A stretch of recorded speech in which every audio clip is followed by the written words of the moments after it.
हरे कृष्णा। ओम नमो भगवते वासुदेवाय। आज के इस वीडियो में हम सुनेंगे द्वादशी के दिन सुनी जाने वाली कथा। द्वादशी के दिन इस कथा को आवश्यक रूप से सुनना चाहिए। जो भी जातक एकादशी का व्रत रखते हैं उन्हें द्वादशी के दिन एकादशी व्रत पालन अवश्य करना चाहिए, अर्थात व्रत को खोलना चाहिए। इसे ही एकादशी व्रत के पूर्ण आत्री माना जाता है।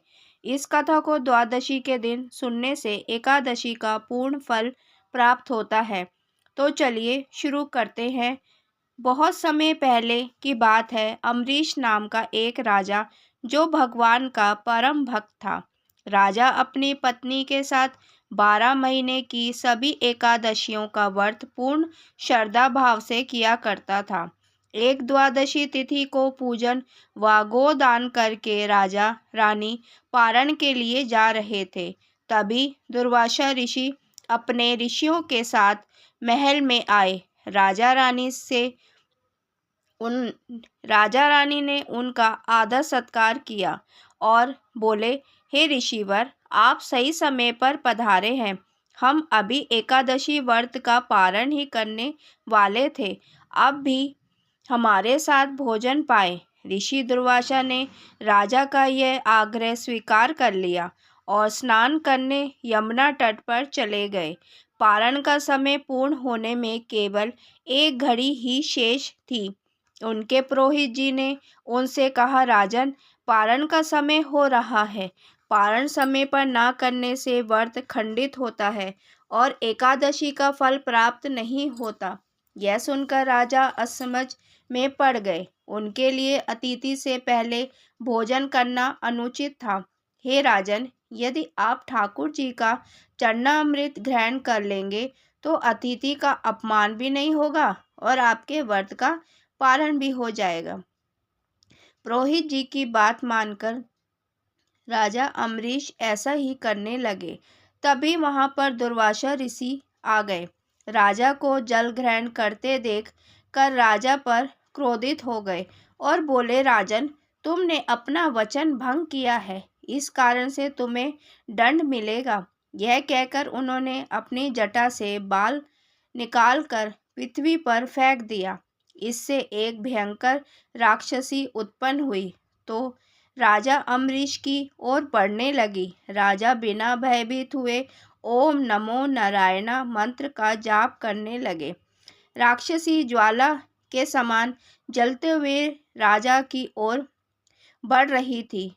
तभी भगवान विष्णु का सुदर्शन चक्र, जो पहले से ही हरि कृपा से राजा की सुरक्षा में नियुक्त था, उसने राक्षसी को पल भर में भस्म कर दिया और सुदर्शन चक्र दुर्वासा ऋषि की ओर बढ़ने लगा।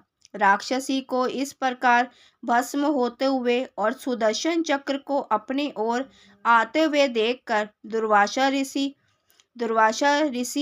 अपने प्राणों की रक्षा करने के लिए भागने लगे और दौड़ते हुए ब्रह्मा जी के पास जा पहुँचे।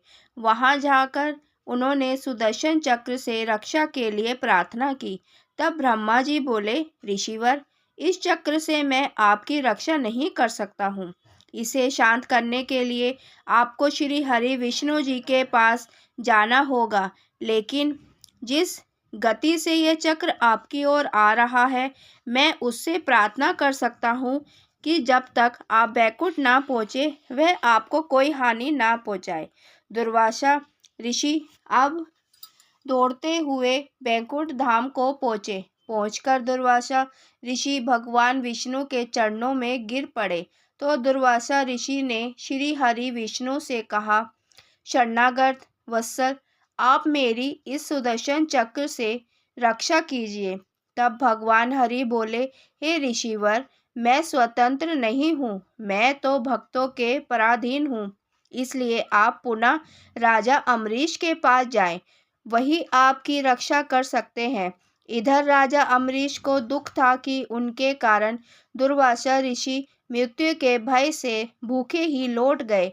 यह सोचते सोचते केवल जल पीकर ही पूरे 1 वर्ष तक ऋषि की प्रतीक्षा करते रहे। वर्ष भर के बाद दुर्वासा ऋषि जैसे भागे थे वैसे ही दौड़ते दौड़ते राजा के पास आए और महल में जाकर राजा के पैरों पर गिर पड़े और उनके पैर पकड़ लिए। ब्राह्मण के द्वारा पैर पकड़े जाने पर राजा को और भी अधिक दुख हुआ और ऋषिवर को उन्होंने आसन दिया और स्वयं भगवान की स्तुति की, सुदर्शन चक्र को शांत करने की प्रार्थना की। इस प्रकार सुदर्शन चक्र शांत हो गया। इस प्रकार राजा अम्बरीश ने ऋषिवर के प्राणों की रक्षा की। हरे कृष्णा। ओम नमो भगवते वासुदेवाय।